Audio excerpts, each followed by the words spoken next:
నా మీద కోపంగా ఉన్నాడు, బొగ్గు కుంభకోణంలో ఆయన వాటా నేనేదో కొట్టేసే ప్రయత్నం చేసినా అని, కాబట్టి ఆయన నా కుర్చీ ఏమైనా గుంజుకుంటాడేమో, ఏం చేయాలి? టైంపాస్ చేయాలి. 2 రోజులు నోటీసుల పేరు మీద డ్రామా ఇవ్వాలి. మాకు ఇంకో 2 రోజులకు ఇంకోళ్ళకి నోటీస్ ఇస్తారు. ముఖ్యమంత్రి గారు వచ్చేదాకా టైంపాస్ చేయమని చెప్పిపోయిందట, కాబట్టి టైంపాస్ చేస్తున్నారు.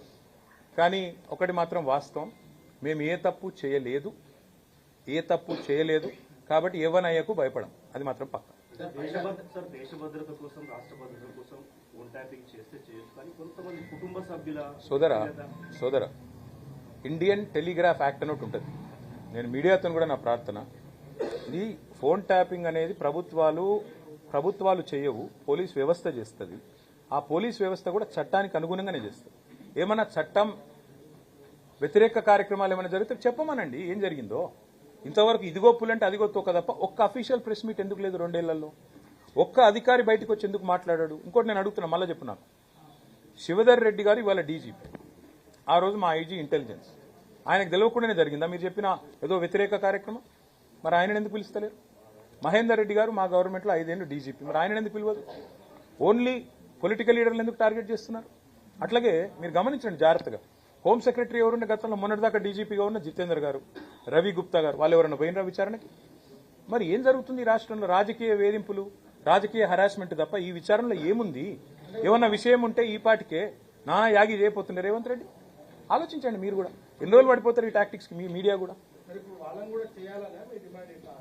నా డిమాండ్ ఏంటంటే ఇది లొట్టపీస్ కేసు, ఏం లేదు, ఈ హౌల పనులు బంద్ చేయమని చెప్తున్నా. ఎందుకంటే రేపు ఇదే అధికారులు ఎవరైతే ఈరోజు అత్యుత్సాహాన్ని ప్రదర్శిస్తున్నారో వాళ్ళకు కూడా తెలుసు. ఇవాళ నేను అడుగుతాను, మీరు ఈరోజు మంత్రుల ఫోన్లు ట్యాప్ చేయడం లేదా? నేను చెప్పడం కాదు ఇది. కోమటిరెడ్డి వెంకటరెడ్డి గారు, ఒక మంత్రి గారు, ఉత్తమ్ కుమార్ రెడ్డి గారు కొంతమంది జర్నలిస్టులతో మాట్లాడుతూ మా ఫోన్లు మాట్లాడలేకపోతున్నాం మేము, మా ఫోన్లు వింటున్నారు అంటే ఆ జర్నలిస్ట్ గారు ఒక కథనం రాసినారు. ఇంతవరకు ప్రభుత్వం దాన్ని ఖండించిందా? పోలీసు వాళ్ళు ఖండించారా? ఇవాళ మంత్రుల ఫోన్లు వినడం లేదా? ప్రతిపక్ష నాయకుల ఫోన్లు ఈ రాష్ట్రంలో ఇవాళ ట్యాప్ కావడం లేదా?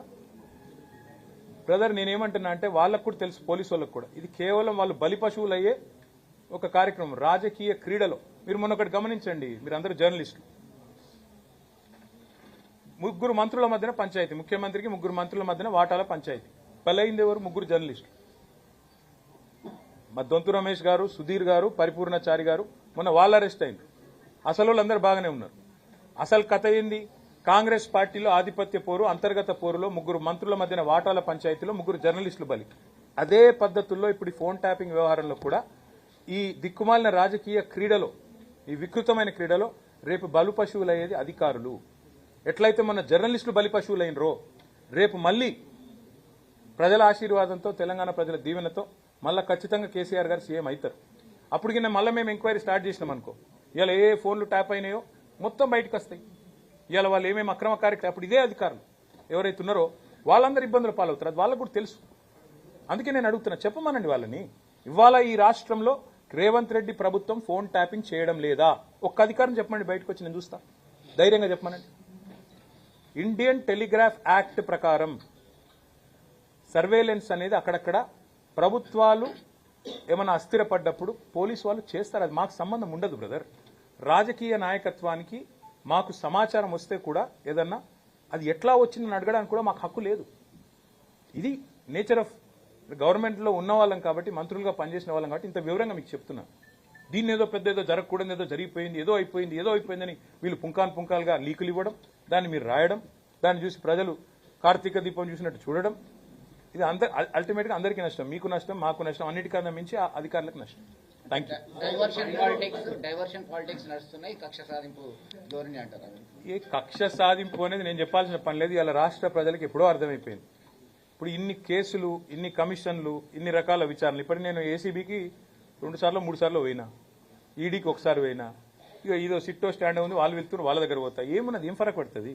ఎక్కువ ఏమైతే శునకానందం, ఒక 7-8 గంటలు శునకానందం రేవంత్ రెడ్డికి దావోస్లో కూర్చొని హాహా నవ్వుకుంటూ చూస్తాను. ఎందుకు? ఏమొస్తుంది దానికి మించి?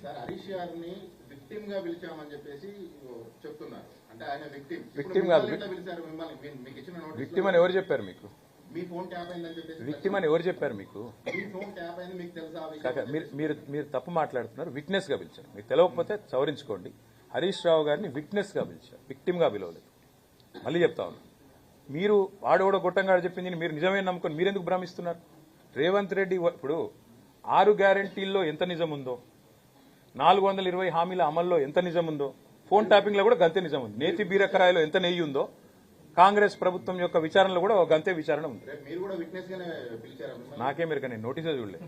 వాళ్ళు ఏమిస్తే దానికి పోతా భయ్, నాకేం భయం. సార్ మొన్న హరీష్ తప్పు చేసినోడు భయపడాలి, తప్పు చేయనప్పుడు ఎవరి అయ్యకు భయపడం. రేవంత్ రెడ్డికి అసలే భయపడం.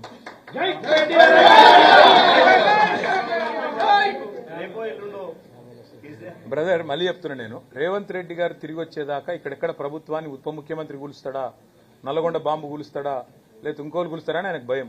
దానికోసం టైం పాస్ చేయాలి, మీడియా మేనేజ్మెంట్ చేయాలి. మాకు రోజు ఒక్కరికి నోటీస్ ఇస్తారు, కార్తీక దీపం నడుస్తుంది. ఇంకా ముందుకు పోదాం అనుకుంటున్నారు. ముందుకు పోతుందా, వెనక పోతుందా, బాయిలో పడుతుందా నాకేం ఎరక.